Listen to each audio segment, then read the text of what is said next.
Hello दोस्तों, स्वागत है आपका अपने यूट्यूब चैनल पर। कैसे हैं आप सभी? बताइए, तैयारी आपकी कैसी चल रही है? तैयारी आपकी बढ़िया चल रही होनी चाहिए, क्योंकि अब ज़्यादा समय नहीं बचा है। आप पूरी मेहनत के साथ लग जाइए। क्लासेस हम आपको रेगुलर दे रहे हैं। मैथ की चल रही है क्लास टेट के लिए, ठीक है। आज लाभ हानि की अगली क्लास है। इससे पहले रेशियो, परसेंटेज सबकी क्लास हो गई है।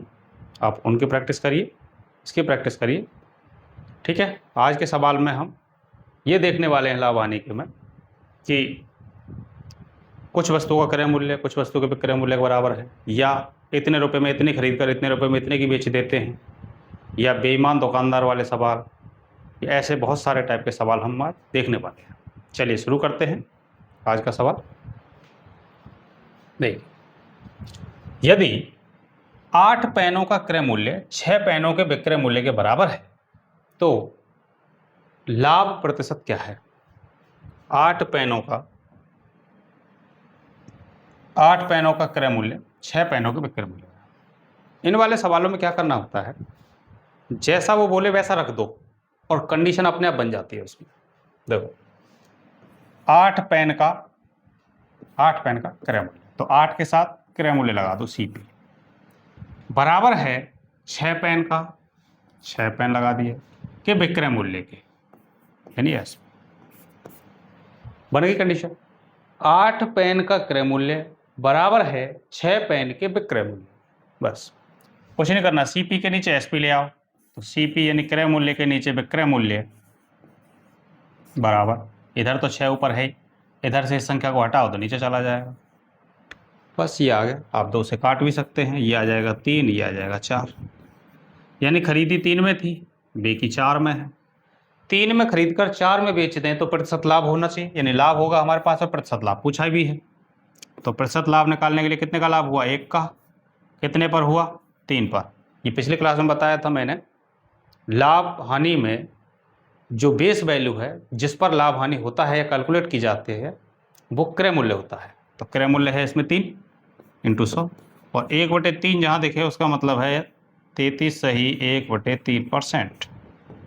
ये कुछ बेसिक परसेंट मैंने आपको याद करने के लिए बोला था, 20%, 25%, 30%, एक ये सारी चीज़, ठीक है। 33 सही 1/3% आपका राइट आंसर। अगला सवाल देखते हैं। ये देखो, ये भी एक ऐसा ही सवाल है, बिल्कुल सही।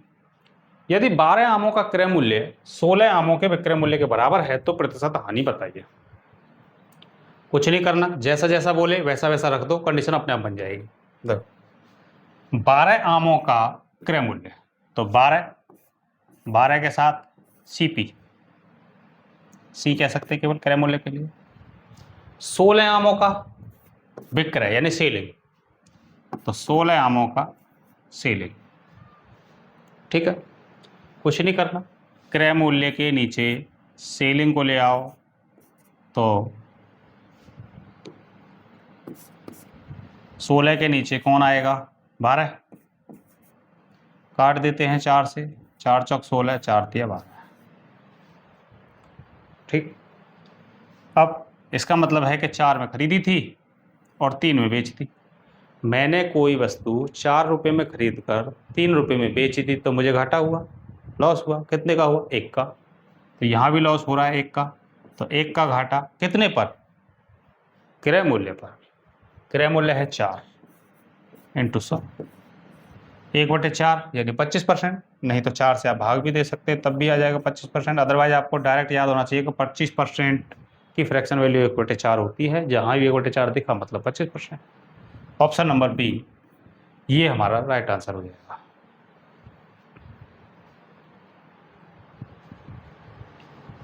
ठीक है, आप लोग कमेंट में भी आप सॉल्व करके इनका आंसर आप देते रहें, ठीक है। चलिए, ये देखो, अगला सवाल भी बिल्कुल सेम है।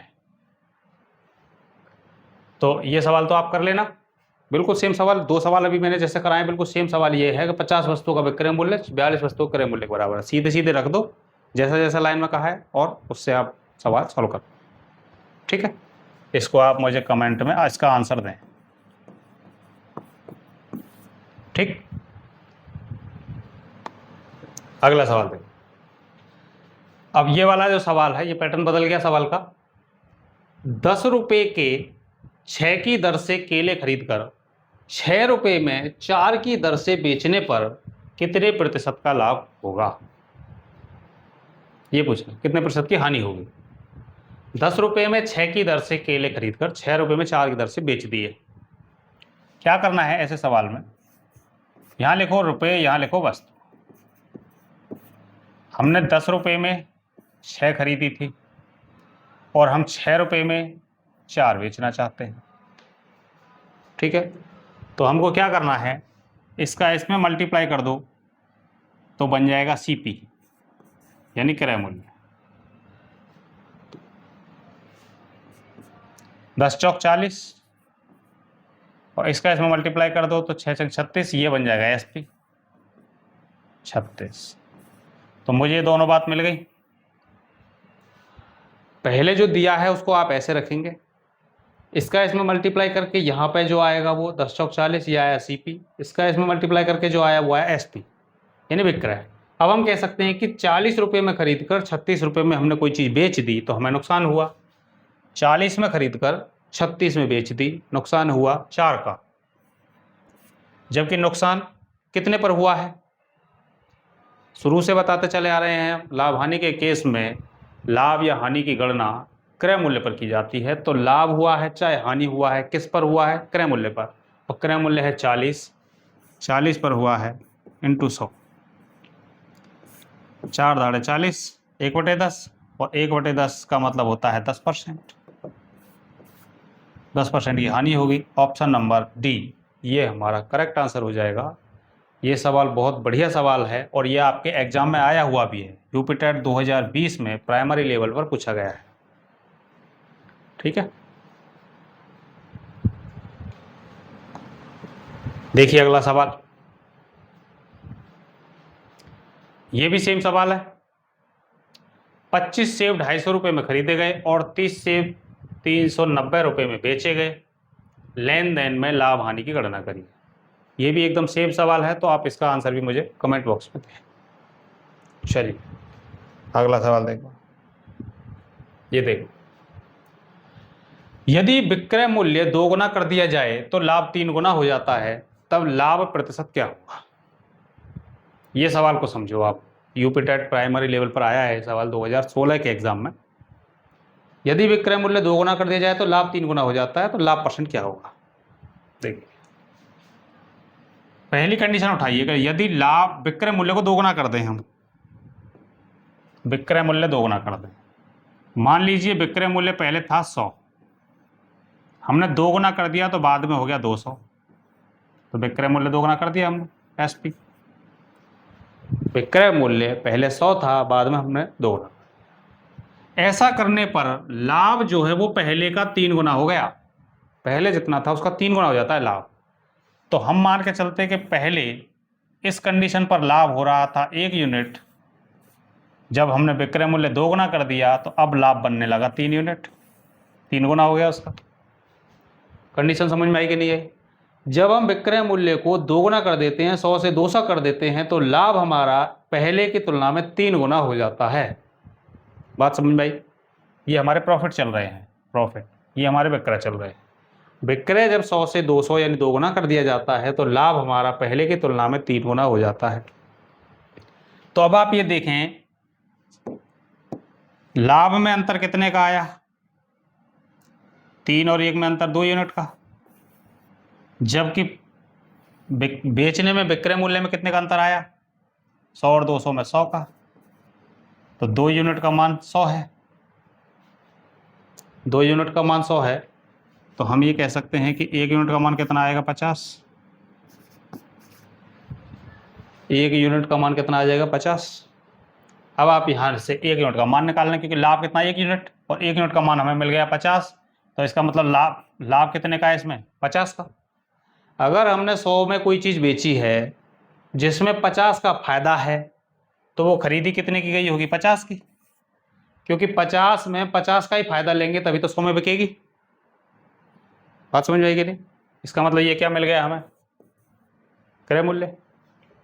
1 यूनिट की वैल्यू 50 आई और 1 यूनिट ही लाभ हो रहा है यहाँ पर। आप कहीं से भी निकाल सकते हैं, यहाँ से भी निकाल सकते हैं। 1 यूनिट का मान यदि 50 है तो 3 यूनिट का मान 150 आ जाएगा।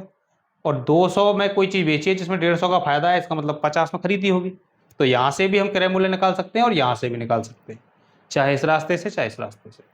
तो अब हमें एक चीज़ समझ में आ गई, ये पूछ रहा है प्रतिशत का लाभ हानि, और प्रतिशत का लाभ हानि प्रॉफिट लॉस निकालने के लिए तो परसेंट प्रॉफिट बराबर ऊपर आता है प्रॉफिट। प्रॉफिट कितने का है? प्रॉफिट है 50 का।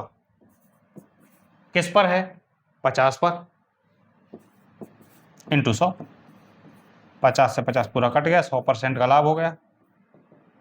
ये हमारा आंसर हो जाएगा ऑप्शन पे। आप चाहे तो यहां से भी निकाल सकते थे, यहां 150 आता, ठीक है ना, तब उसके हिसाब से निकाल पाते। चलिए अगला सवाल देखते हैं। ये देखिए भाई अगला सवाल, एक विक्रेता एक निवेश पर 10% अर्जित करता है, लेकिन एक दूसरे निवेश पर 10% की हानि होती है। एक निवेश पर 10% का लाभ अर्जित करता है, लाभ है ये। एक निवेश पर 10% का लाभ अर्जित करता है और दूसरे पर 10% की हानि निवेश करता है। यदि दोनों निवेश 1:3 के अनुपात में हैं तो संयुक्त लाभ या हानि क्या होगा, ये बताना है। संयुक्त लाभ या हानि। देखो ऐसा एक सवाल रेशियो में भी आया था। वहां पे बॉयज गर्ल्स का रेशियो दिया था, जिसमें ये बताया था कि इतने परसेंट लड़के बढ़े, इतने परसेंट लड़कियां, एक फेल पास के ऊपर आया था, इतने परसेंट लड़कियां पास हुई, इतने परसेंट फेल हुई। तो ओवरऑल कितने बच्चे फेल या पास हुए, ये उसी टाइप का सवाल है कि इसमें निवेश किया है 1:3 के अनुपात में। तो वहां जैसे लड़के लड़कियों का अनुपात था, यहाँ निवेश का अनुपात दे रखा है इस जगह पर। अब यहाँ पर एक हिस्सा पर 10% का लाभ होता है, तो यहाँ पर 10% का लाभ है, जबकि दूसरे हिस्से पर 10% की हानि है, तो 10% की हानि होगी। आपसे पूछा है कि ओवरऑल क्या इफेक्ट होगा, पूरा मिलाकर देखें हम, लाभ होगा कि हानि। तो इसको हम वेटेड एवरेज से सॉल्व करते हैं। कैसे? इसका इसमें मल्टीप्लाई 10 एकम 10 प्लस के, इसका इसमें मल्टीप्लाई 10 या 30 माइनस के, बटे निवेश के टोटल वैल्यू से भाग, क्योंकि ओवरऑल निकालना चाहिए। तो ये 1 का मान है, 3 का मान है, हम तो पूरे चारों में पता करना चाहते हैं ना, पूरी चारों इसमें कितना फायदा नुकसान हुआ, तो बटे 4। देखो कितना आया, ये आया 20 बटे 4, 20 4 पंजे 20, 5%। लेकिन 5% कैसा आया? नेगेटिव। यानी 5% की हानि होगी, तो लाभ वाले तो इसमें आंसर हमारे बनेंगे नहीं। 5% की हानि वाला ऑप्शन नंबर सी ये हमारा राइट आंसर हो जाएगा। ठीक है, समझ गए सवाल को? चलिए अगला सवाल बना के दिखाओ फिर, ये वाला सवाल।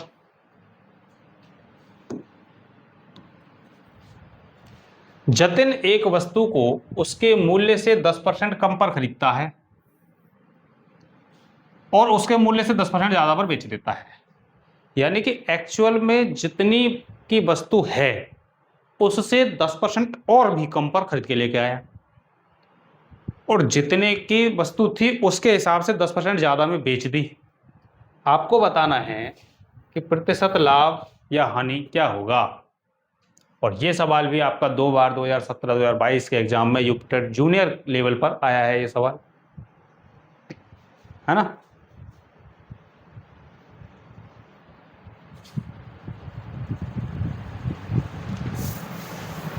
देखिए जतिन ने एक वस्तु, तो हम ये मान के चलते क्योंकि सीपी 100% होता है हमेशा। ये शुरुआत में मैंने बता दिया था लाभ हानि में कि क्रय मूल्य ही 100% हमें लेके चलना होगा पूरे लाभ हानि के सवाल।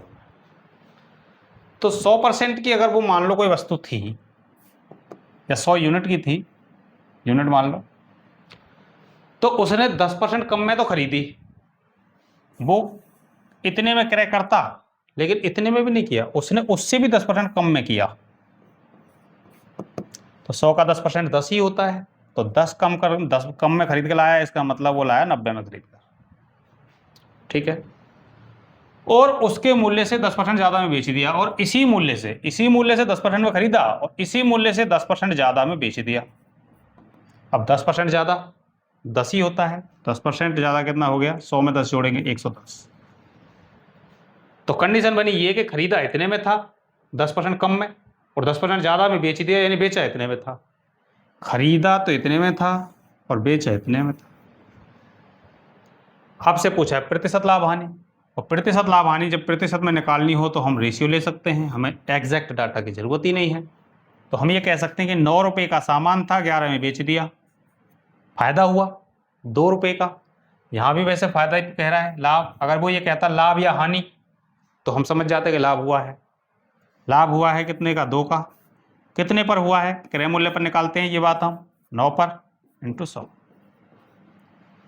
तो ये वैल्यू आपको डायरेक्ट पता होनी चाहिए। 1/9 का मतलब होता है 11 से ही 1/9, और ये 2 गुना है, 2/9 है, तो 11 दूनी का कर देंगे 22, 2/9%। ये हमारा आंसर हो जाएगा 22 सही 2/9। ये ऑप्शन नंबर सी आपका राइट आंसर हो गया। ठीक है, चलिए। वैसे भी अगर ऐसा मिला जुला आपको दिखे ना, तो आप स्टैंडर्ड वैल्यू देखा करिए कि ये 11 1/9 होता है, डबल कर देते हैं तो 22 2/9 होता है। ये 22 7/9 कुछ होता ही नहीं है, तो 7/9 नहीं होता। अगर ऐसी कंडीशन आए आपको, ये आप काम तब कर सकते हैं जब आपको कुछ फ्रैक्शंस जिनका यूज ज़्यादा है उसको आपको पता हो पहले से, तभी आप ये काम कर सकते हैं। ठीक है, इसका आंसर हो जाएगा ऑप्शन नंबर सी 22 2/9। देखिए भाई अगला सवाल, ये सवाल भी बहुत सरल है। ये तो बहुत सरल सवाल है और आपसे ये 2022 के एग्जाम में जूनियर लेवल पर पूछा गया है। देखो, एक कंपनी 25 लाख रुपए की पूंजी एकत्रित करने के लिए शेयरों का विज्ञापन करती है। यदि एक शेयर का अंकित मूल्य 100 रुपए है तो कंपनी द्वारा जारी किए गए शेयरों की संख्या बताओ। देखो, इसके पास है 25 लाख रुपए, 25 लाख, 25 लाख रुपए है। एक शेयर 100 रुपए का आता है, ये 100 रुपए ये शेयर खरीद रहा है। ये व्यक्ति 25 लाख रुपए है, पैसे घर पे पड़े हुए हैं, काम में लेने के लिए क्या कर रहा है, इन्वेस्ट कर रहा है। इसने शेयर खरीद लिए, एक शेयर इसको 100 रुपए में मिल रहा है। तो कितना आसान काम है कि 100 रुपए का एक शेयर है तो 25 लाख रुपए में कितने शेयर खरीद के लेके आ सकता है। वो कुछ नहीं करना था, एक शेयर से भाग दे दीजिए। भाई पूरे पैसे इतने हैं, एक शेयर इतने रुपए का आ रहा है, एक शेयर से भाग दे दीजिए, क्या आ जाएगा, 25,000 बचे। यानी कि 25,000 शेयर हम खरीद सकते हैं। 25,000 शेयर आ जाएंगे खरीद के उतने रुपए में, बस इतना सा सवाल है। बताओ, जूनियर लेवल पर आया है ये, है ना। तो आपको पता होना चाहिए, बस ये जानकारी, बस बेसिक थोड़ा सा पता हो तो सवाल बहुत बढ़िया तरीके से इसके हो सकता है। अगला सवाल देखो, यदि 15% लाभ और 15% हानि का अंतर 450 हो तो क्रय मूल्य क्या है। ये भी बहुत सरल सवाल है। ऐसा ही सवाल एक और आया था इससे पहले, 12% और 6 शायद 12% 18% का अंतर था, उसमें इतने रुपए ज़्यादा मिलते हैं। यहाँ पे भी यही है, यहाँ पे नाम अंतर का ले दिया है। यहाँ पे भी हम ये कह सकते थे कि इतने % लाभ की जगह इतने % हानि अगर होती है, इतना अंतर आता है तो अंतर 450 का आता है, या इतने रुपए ज़्यादा या कम मिल पाते हैं। मैंने बताई थी कि इसको हम ज़्यादा या कम वाले सवाल कह सकते हैं। जब परसेंटेज बदलते हैं तो कुछ रुपए ज़्यादा हो जाते हैं या हमें कम मिल जाते हैं, या उनका अंतर इतने रुपए आ जाता है। ठीक है, आपको क्या करना है, देखो ऐसा सवाल पहले भी आया था, इसको ध्यान से समझना। ये भी यूपी टेट जूनियर में 2020 में आया हुआ सवाल है। ये हमारे मान लीजिए बाउंड्री लाइन है, इधर जाने पर लाभ होता है, इधर जाने पर प्रॉफिट होते हैं, और इधर जाने पर लॉस होते हैं। तो आप ये देखो कि इधर हम गए कुछ % बेचकर प्रॉफिट हुआ, और पहले हमें इतना प्रॉफिट हो रहा था।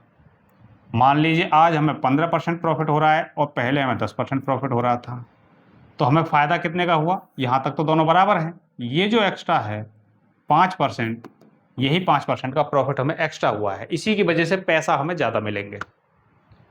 तो ध्यान रखना, जब दोनों प्रॉफिट हैं तो हमने घटा दिए, 10 में से 15 में से 10 घटा दिए, 5% आए। ये तो हमने ऐसे समझाया है, लेकिन ऐसे ना समझाते तो हम करते क्या, 15 में से 10 घटाते तो ये 5 ही आ जाता। इसे हमें ऐसे बनाने की जरूरत नहीं पड़ती, ठीक है। दूसरी बात, ऐसे ही अगर वो यहाँ कहता कि मुझे पहले 15% का घाटा हो रहा था, मैंने अब 10% में बेच दिया, तो यहाँ भी मुझे जो डिफरेंस आया वो आया यहाँ पर 5% का। अब मैं यहाँ भी जो है इस तरीके से बना के दिखा रहा हूँ, अगर नहीं दिखाता तो फिर मैं क्या करता, ये भी लॉस है ये भी लॉस है, तो मैं इसको घटा देता और मुझे पता लग जाता 5% का डिफरेंस इसमें बन रहा है। तो पहली कंडीशन जब दोनों बार प्रॉफिट हो, दूसरी कंडीशन जब दोनों बार लॉस हो, और तीसरी कंडीशन कि एक बार तो लॉस है एक बार प्रॉफिट है। उस कंडीशन में हमें यहाँ से लेकर यहाँ तक का पूरा अंतर चाहिए, तो ये दोनों जुड़ जाएंगे हमें, क्योंकि ये भी चाहिए और हमें ये भी चाहिए, घटेगा नहीं। तो आप एक बात समझ गए होंगे कि जब दोनों बार प्रॉफिट आया तो भी हमने घटाया 15 में से 10, दोनों बार लॉस आया तब भी हमने घटाया 15 में से 10, लेकिन एक बार प्रॉफिट एक बार लॉस आया तो अब हम जोड़ेंगे। इसी बात का काम आपको यहां लेना है।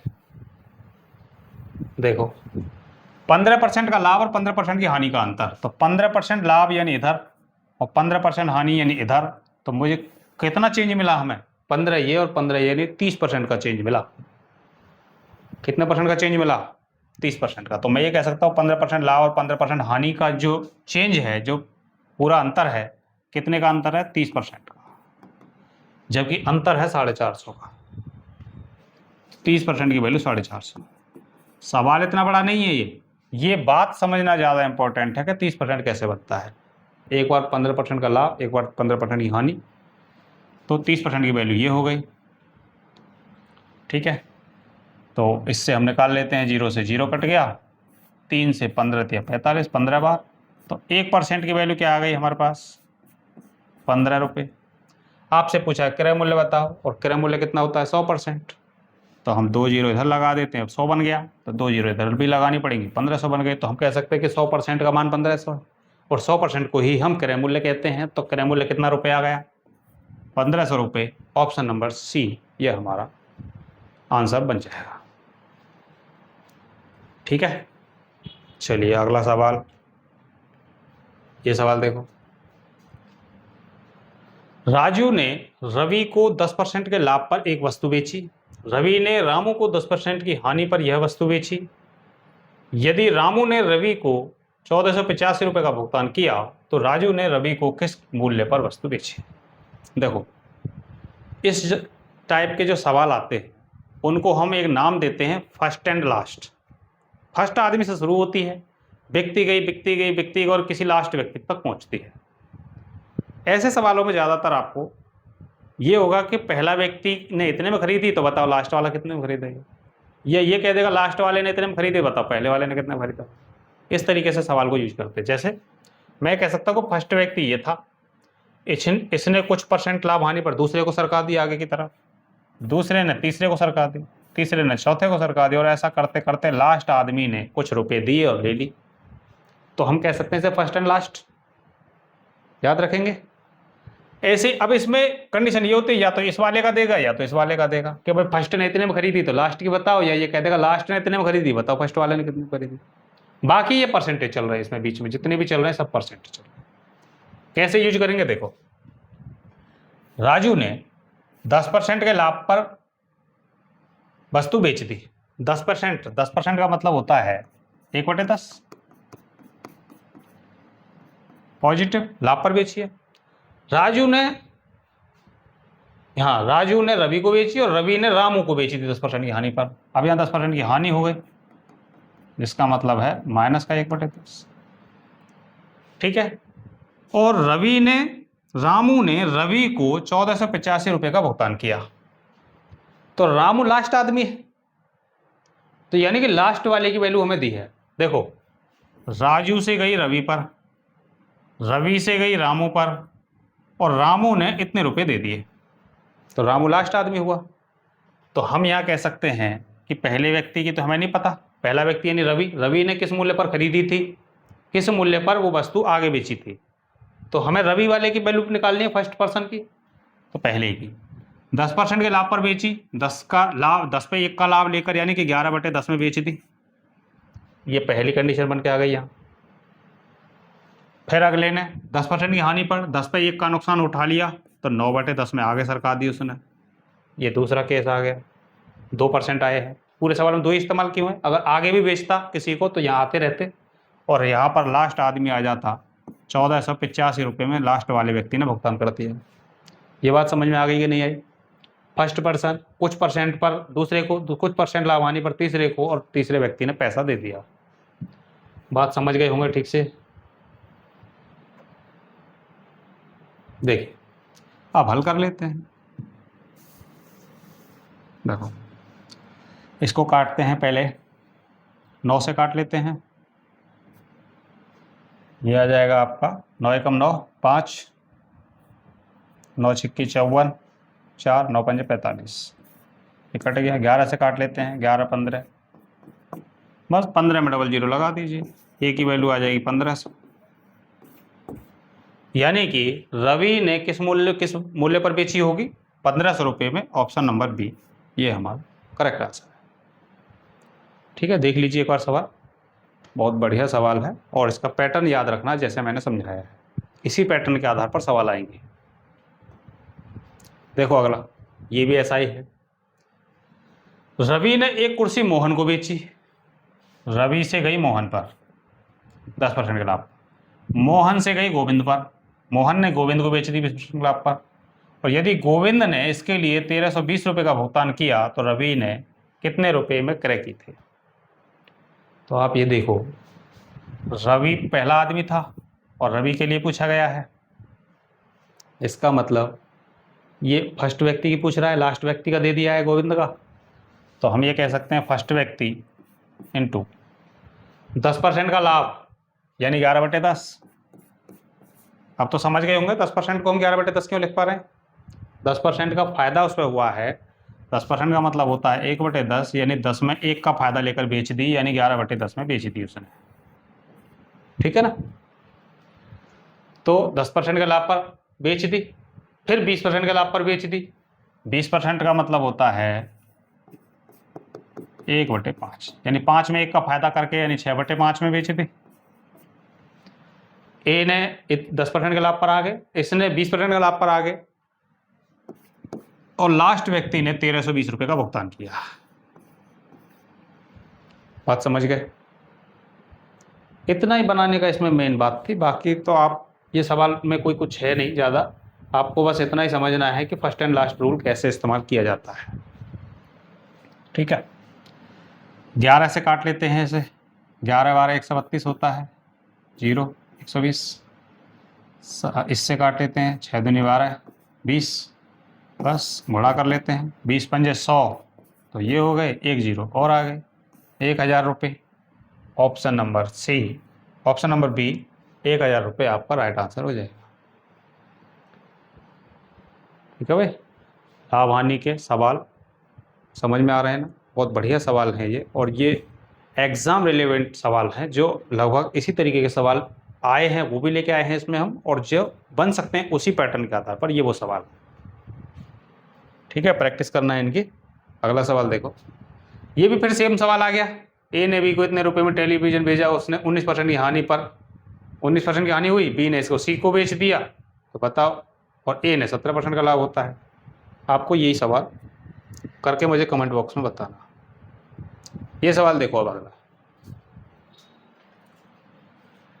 एक दुकानदार अपने माल पर 15% का लाभ कमाता है, वह माल का 10% मूल्य परिवहन में गंवा देता है, उसका कुल लाभ या हानि परसेंट क्या होगा? देखो, एक दुकानदार अपने माल पर 15% का लाभ कमाता है। ऐसे समझो कि कोई सब्जी वाला जैसा, या कोई सामान भर के बेचने वाला कोई व्यक्ति है जो कहीं रास्ते में बेचता हुआ जा रहा है। तो अब वो रास्ते में बेचता हुआ जा रहा है उस सामान को, तो अपना सामान जब उसने कैलकुलेट किया सामने, तो उसको पता लगा कि मुझे इतने रुपए का फायदा हो गया, 15% का उस पर फायदा हो गया। लेकिन साथ ही ये भी पता लगा उसे कि 10% तो इसका वाहन में ही लग गया, जो मैं भाड़ा लेके डोल रहा था, जो वाहन लेके डोल रहा था, उसका पेट्रोल खर्चा, उसका किराया खर्चा उसमें लग गया 10%। तो मुझे कुल मिलाकर क्या फायदा नुकसान हुआ? फिर मुझे अपने सामान पर तो फायदा 15% का मिल गया, लेकिन साथ में जो मैं गाड़ी लेकर घूम रहा था उसका भी तो खर्चा लग गया। तो ओवरऑल निकालना है, तो ये तो परसेंटेज वाले जो प्रतिशत में जो मैंने बताया था कि 1% पर ये चेंज, दूसरे पर ये चेंज, तो ओवरऑल क्या चेंज होता है, तो ये उस टाइप का सवाल हो गया। फर्स्ट एंड सेकंड रूल याद करो, first value plus second value plus first into second बटे 100, इससे क्या निकलता था? Overall percent change. Overall percent change निकलता था कि नहीं निकलता था भाई? याद आया? परसेंटेज वाले में बताया था मैंने ये। तो 15% का प्रॉफिट है और 10% का लॉस है, ओवरऑल निकालना है, निकाल दो। 15 प्रॉफिट माइनस 10 पहली वैल्यू, दूसरी वैल्यू, फिर इन दोनों का मल्टीप्लाई करेंगे तो बीच में प्लस माइनस माइनस आएगा। 15 10/100, 15 में से 10 गए तो 5 तो यहाँ बचे, माइनस 1 0 से 1 0 कट गया, इसमें 10 से भाग दे देंगे तो 1.5 आ जाएगा, दशमलव आ जाएगी बीच में। तो 5 में से 1.5 चला गया तो 3.5%, और 3.5% किस में बच रहा है? प्लस में। इसका मतलब यहाँ लाभ होगा, हानि नहीं होगी। तो ये हानि नहीं होनी है, ये भी नहीं होनी है। 3.5% 5%, तो आंसर है 3.5%, ऑप्शन नंबर ए। ठीक है, कैसा लगा सवाल? बढ़िया सवाल है।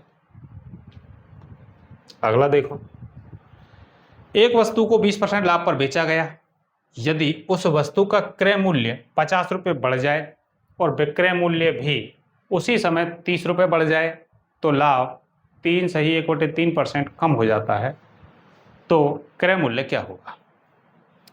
ये सवाल जूनियर में 2018 में जूनियर लेवल पर, अपर प्राइमरी लेवल पर आया है सवाल।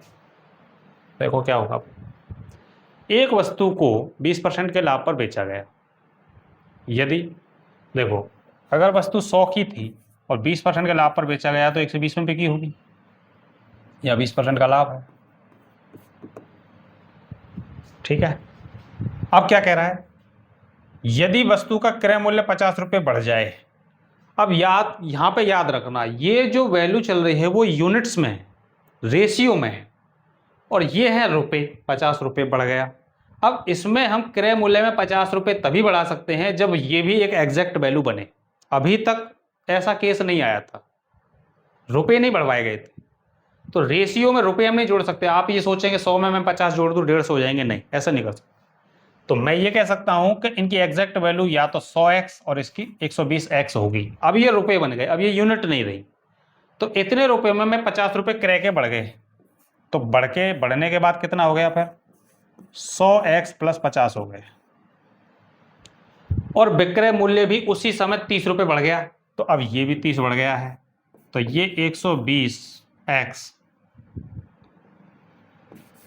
+ 30 हो गए। क्रय भी बढ़ गया, विक्रय भी बढ़ गया, तो लाभ 3 से ही 1/3% कम हो जाता है। यानी लाभ पहले 20% हो रहा था, वो 3 से ही 1/3% कम हो गया, तो अब कितना रह गया? वो 16 से ही 2/3%,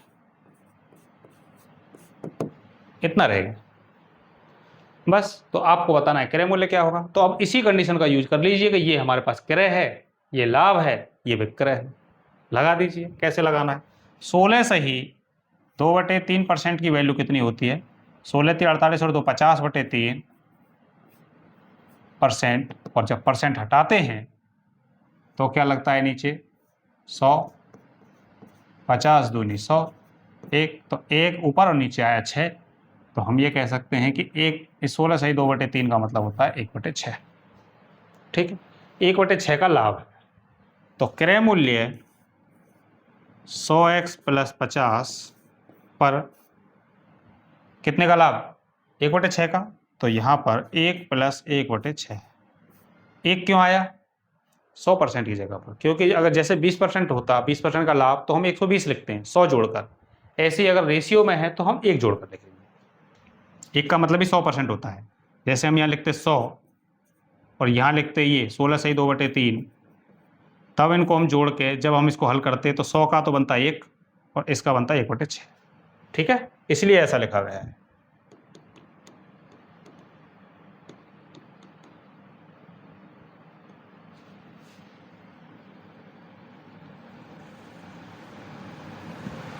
देखो, तो क्रय मूल्य इंटू लाभ बराबर विक्रय मूल्य 120x प्लस 10। इसी तरीके से बनाते हैं। देखो, लिखने की कंडीशन क्या होती है कि क्रय मूल्य 100 प्लस माइनस प्रॉफिट या लॉस बराबर होता है सेलिंग प्राइस। इसमें रखा है हमने, तो क्रय मूल्य की जगह ये आ गया सब, ये सब क्रय मूल्य है।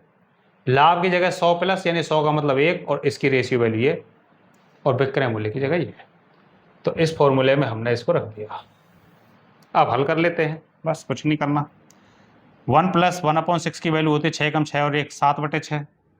तो ये सब तो कितना बन गया 7/6। अब 6 का मल्टीप्लाई इधर कर दो, 6 का इधर और 7 का इधर कर दो, तो ये बना 700x प्लस 7 पंजे 35 350 बराबर 6 का इधर कर दो, 12 छिक्की 72 720 x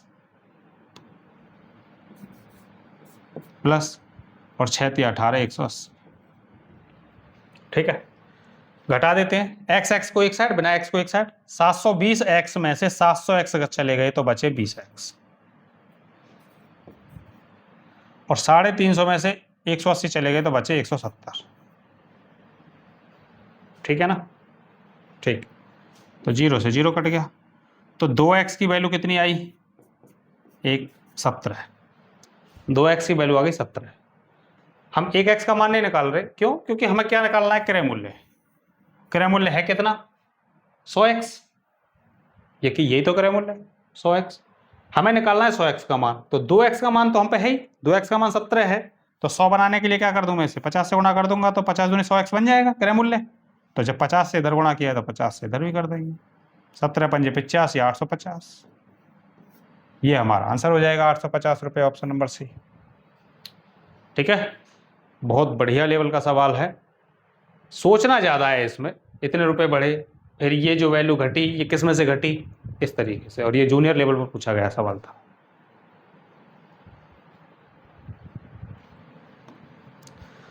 अगला सवाल देखो, सुजाता ने अपने सामान का 75% भाग 24% के लाभ पर और शेष सामान 40% की हानि पर बेच दिया। पूरे लेन देन में उसका लाभ या हानि क्या रहा? ये भी ओवरऑल वाला निकालने का है, लेकिन ओवरऑल किसी 1% का नहीं, इसने सामान भी टुकड़ों में बांटा है। देखो, सुजाता के पास जो सामान है उसका 75% भाग। अब 75% भाग कितना होता है? 75% का मतलब होता है 3/4। 3/4। तो मैं ये कह सकता हूं कि अगर उसके पास टोटल पूरा सामान 4 यूनिट था, तो उसमें से 3 पार्ट उसने 24% के लाभ पर बेच दिया। ये पहली कंडीशन है, 75% भाग। या फिर हम इसे ऐसे बना सकते हैं कि जैसे 100% पूरा था, तो 75% भाग अलग बेचा है और 25% उसने अलग बेचा है। यही तो बात समझ में आएगी। उसने अपने सामान का 75% भाग बेचा है, तो बचा हुआ 25% बेचा होगा। तो 75 यानी 25 से काटते हैं, 25 से कम 25, 25 से 75। तो मैं ये कह सकता हूँ कि 3 पार्ट तो उसने एक बार बेचे हैं, 1 पार्ट उसने अगली बार बेचा है। और ये बात हम ऐसे ना बना करके हम इससे भी बना पा रहे हैं कि टोटल 4 पार्ट थे, 25% का मतलब 3/4। इसमें 4 पार्ट में से 3 पार्ट तो उसने एक बार बेच दिए, तो 4 में से 3 बिक गए, तो बचा कितना 1 पार्ट और बचा। तो हम इससे भी निकाल सकते हैं फ्रैक्शन के माध्यम से कि 75% का मतलब होता है 3/4। ठीक है, तो 3 पार्ट 24% के लाभ पर और 1 पार्ट 40% की हानि पर बेच दिया। अब पूरे पर ओवरऑल पर क्या इफेक्ट आया? अभी भी इससे जस्ट 3-4 सवाल पहले भी एक ऐसा सवाल आ चुका है। तो कैसे निकालते हैं इनको? इसका इसमें मल्टीप्लाई, इसका इसमें मल्टीप्लाई। 24 × 72 प्लस के 40 से कम 40 माइनस के, और जब ओवरऑल निकालना हो तो भाग देते हैं इससे। वो निवेश वाला सवाल याद करो, सेम ऐसा ही था, 3 और 1 4 से भाग देते हैं। 72 में से 40 गए तो बते 25 क्या 32/4, 8 चौक 32 यानी 8% का प्लस में बच रहा है, मतलब लाभ होगा। तो 8% का लाभ हो जाएगा, 8% इसमें और एक 10% लाभ दे रखे हैं। लॉस तो होना ही नहीं है, खैर ना ये होना है ना ये होना है, ये वाला होना है। ठीक है, समझ गए सवाल? चलिए बहुत बढ़िया। ये सवाल देखो, एक व्यक्ति ने 2 किताबें 410 रुपये में खरीदता है और दोनों किताबों को समान मूल्य पर बेच देता है। एक से उसे 15% का लाभ और दूसरे से उसे 10% की हानि होती है, तो दोनों किताबों के क्रय मूल्य बताओ। ये भी यूपीटेट जूनियर में आया हुआ सवाल है। यहाँ पर ध्यान देने वाली बात यह है कि इसने 2 किताबें जो इतने रुपए में खरीदी हैं, उनको जब बेचता है तो वो समान मूल्य पर बेचता है, समान मूल्य। तो हमको कंडीशन ऐसी बनानी है कि जो बेचने वाला मूल्य वो समान दिखे। तो पहले पर 15%, 15% का मतलब 3/20, और दूसरे पर 10% हानि, यानी 1/10। ये हानि है और दूसरा पहले वाला क्या था? लाभ था। तो कंडीशन बनाओ, 20 पे 3 का लाभ लेकर बेची यानी 23 की बेची, और 10 में 1 के नुकसान पर बेची यानी 9 में बेची। ये आया हमारे पास कंडीशन सीपी और एसपी का। क्रय मूल्य विक्रय मूल्य का रेशियो ये आ गया हमारे पास। पहली कंडीशन से आया कि 20 का सामान 23 में बेचा, दूसरी के से आया 10 का सामान 9 में बेचा। समझ गए? लेकिन इसमें जो कंडीशन आई वो तो देखो पहले, इसमें कहा कि समान मूल्य पर बेचा। यहाँ तो समान मूल्य में नहीं बिकते दिख रहे हमें। तो इन मूल्यों को बराबर बनाने के लिए क्या करना है? 9 का गुणा तो इसमें कर दो और 23 का गुणा इसमें कर दो, तो बराबर हो जाएंगे। मैं ये कह सकता हूँ कि इसमें तो गुणा कर दूँ मैं 9 से और इसमें गुणा कर दूँ मैं 23 से, तो फाइनली क्या बन जाएगा? ये तो बनेगा 20 9 में 180 रेशियो, और ये बन जाएगा 23 गुणा 9, जो भी आएगा गुणा, और इसका गुणा इसमें कर देता हूं मैं, तो 23 धाड़े 230, और ये भी बन जाएगा 23 गुणा 9। तो मैं ये कह सकता हूं अब तो विक्रय एक जैसा दिखने लगा, विक्रय समान हो गया। गुणा इसलिए नहीं कर रहे क्योंकि हमें इसकी जरूरत नहीं है, हमें तो मामला क्या चाहिए? क्रय मूल्य का। तो हमें क्रय मूल्य बना लिया, बाकी तो विक्रय मूल्य समान दिखाना था, समान दिख गए। अब इसको छोड़ो, अब बात है इसकी। तो एक वैल्यू 180 यूनिट है, दूसरी वैल्यू 230 यूनिट है, तो दोनों टोटल दोनों किताबों का मूल्य हुआ कितना? दोनों किताब 230 प्लस 180 410, और जबकि 410 यूनिट में 410 रुपए की आई है 2 किताब, तो एक यूनिट की वैल्यू 1 रुपये, तो 180 की 180 रुपये आ जाएगी और 230 की 230 रुपये। तो हम कह सकते हैं एक किताब 230 की है, एक किताब 180 की है। यही आंसर है इसका, 180 230, ऑप्शन नंबर सी। ठीक है, समझ गए भाई सवाल को? चलिए बहुत बढ़िया। ये सवाल देखो, किसी वस्तु का अंकित मूल्य 500 रुपये है, दुकानदार 5% की छूट देता है, फिर भी 25% का लाभ कमा लेता है, तो वस्तु की लागत मूल्य क्या है? 2013 के एग्जाम में आया हुआ सवाल है। छूट देता है फिर भी लाभ कमा लेता है, ध्यान रखना ये एक स्पेशल कंडीशन है। छूट दे और फिर भी लाभ कमा ले, तो आपको इसमें क्या करना होगा? सीपी और एमपी का रेशियो डायरेक्ट बना सकते हैं। सीपी एमपी मतलब अभी तक तो आप सीपीएसपी देख रहे थे, क्रय मूल्य विक्रय मूल्य, अभी ये एमपी मार्क प्राइस यानी अंकित मूल्य भी आ गया। ठीक है ना, ये इसकी बात कर रहे हैं मार्क प्राइस, ये भी आ गया अंकित मूल्य। तो क्रय मूल्य अंकित मूल्य का रेशियो हम डायरेक्ट ज्ञात कर सकते हैं। देखो सीपी के सामने लिखेंगे हम डिस्काउंट वाली बात। डिस्काउंट वाली बात कहाँ है? दुकानदार 5% का डिस्काउंट देता है यानी छूट देता है, तो 5 का डिस्काउंट देता है तो 95 में बिकेगी। 100 पे 5% का नुकसान तो 95 में बिकेगी बटे। अब लाभ पे आ जाते हैं, 100 पे 25 का लाभ यानी 125 में बिकेगा। तो ये हमारे पास वैल्यू आ गई सीपी और एमपी का रेशियो। ठीक है, इसके लिए मैं सूत्र भी लिख देता हूँ आपको अगर ना समझ में आ रहा हो। 100 माइनस डिस्काउंट बटे 100 प्लस माइनस प्रॉफिट या लॉस जो भी मिले, यहाँ लगा देना। हमने 100 में से 5 घटाया 95 आ गए, हमने 100 में 20 लाभ थे इसलिए जोड़ दिया 125 आ गए। समझ में आ गए ना? बस ये बन गया, हम इस फॉर्मूले का यूज कर सकते हैं। अब इसको हल करें, 5 से काट लेते हैं 19 पंजे 95, 5 से काट लेते हैं 25 पंजे 125, यानी 19 का सामान कितने में बिका? 25 में, 19 का सामान कितने में बिका? 25 में। तो कितने का फायदा हुआ? 6 का। कितने पर हुआ? अच्छा आपसे पूछा क्या है? अच्छा रुपए में पूछा है। नहीं नहीं, परसेंटेज लाभ हानि नहीं पूछी इसने, इतना ही ठीक है। अब इसने क्या कहा है कि अंकित मूल्य 500 है, तो क्रय मूल्य बताओ। अंकित मूल्य 500 है, अंकित मूल्य तो 25 यूनिट है, 25 यूनिट की वैल्यू कितनी दे रखी है? 500। अंकित मूल्य का मान 500 दे रखा है, तो कितने बार कट गया? 25 दूनी 50, 20 बार। हमें 1 यूनिट का मान मिल गया 20, 1 यूनिट का मान 20 रुपये। हमसे पूछा कि लागत मूल्य यानी क्रय मूल्य बताओ, और क्रय मूल्य है कितना? 19 यूनिट, तो हमें 19 का मान बताना है। तो 1 का मान 20 है, तो 19 का मान कितना आ जाएगा? 19 दूनी 38, 380 रुपये। ये हमारा आंसर हो जाएगा, ऑप्शन नंबर डी। ठीक है। परसेंटेज लाभ पूछ रहा होता या यो भी था कि कितने रुपए ज़्यादा में अंकित किया गया था, तो हम निकालते कि 6 ज़्यादा थे। इसमें तो रुपए में वैल्यू पूछिए कि अंकित मूल्य 500 है, तो क्रय मूल्य बताओ, आराम से निकाल सकते। ठीक है, चलिए नेक्स्ट एंड लास्ट सवाल, ये आप देखो। एक दुकानदार 40 किलोग्राम की चीनी को 40 रुपये प्रति किलोग्राम की चीनी को 42 रुपये प्रति किलोग्राम के मूल्य पर बेचने का दावा करता है, लेकिन खराब तराजू का उपयोग करके वो 600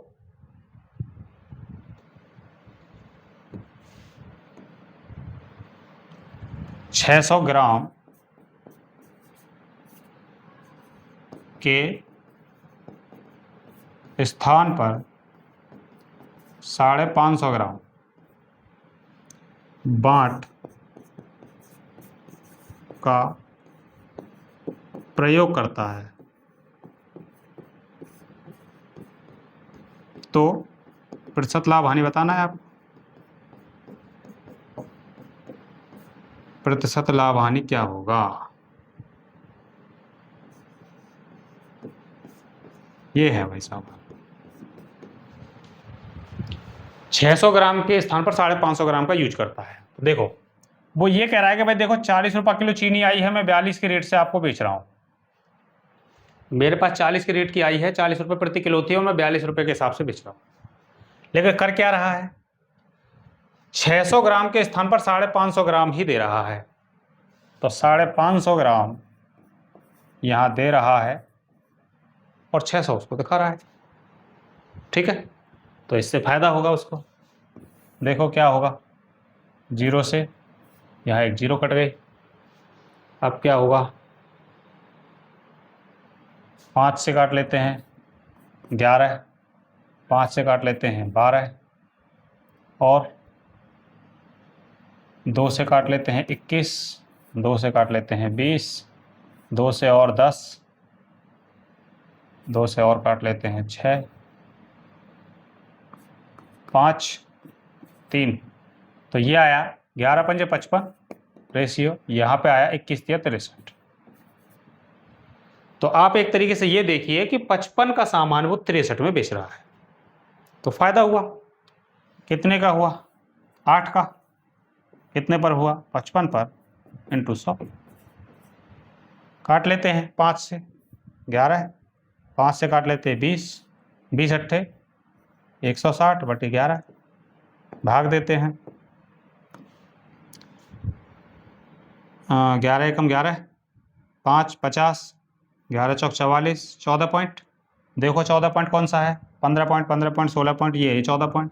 ऑप्शन नंबर ए यही आ जाएगा आपका 14.54%। ये आपका आंसर हो जाएगा। ठीक है भाई, सवाल बहुत बढ़िया है। ये बेईमान दुकानदार का सवाल है, अच्छा सवाल है। इसमें दोनों वैल्यू हमने कवर कर दी हैं, एक तो बाट का प्रयोग गलत इस्तेमाल करता है, एक रेट का इस्तेमाल करता है। ठीक है, चलो उम्मीद है समझ में आए होंगे सवाल। आप इन सवालों की प्रैक्टिस करिए अच्छे से, सवाल इसी लेवल के आपके एग्जाम में देखने को मिलेंगे। चलिए मिलते हैं अगली क्लास में, धन्यवाद।